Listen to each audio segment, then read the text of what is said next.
Buenos dias, bonjour. Good morning mga ka-healthy heart. So this is Leon Adilas. Katatapos lang natin yung 8 rounds ng jogging natin mga ka-healthy heart. Thank you nga pala sa laging pagsubaybay. Please follow and share my videos na in-upload ko mga ka-healthy heart. Malaking tulong yan, malaking bagay yan para sa umaangat nating bahay.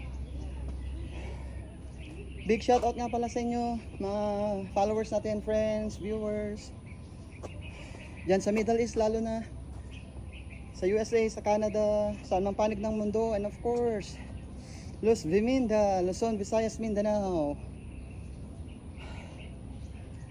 Day 31 na tayo mga ka-healthy heart. So ang sarap na ng pakiramdam. Sabi ko nga wala nang tiyan. Okay, slim but fit, ika nga nila. So let's get physical every day. Bye for now, Leon Adilas. Mwah! God bless ang iyong ka-healthy heart.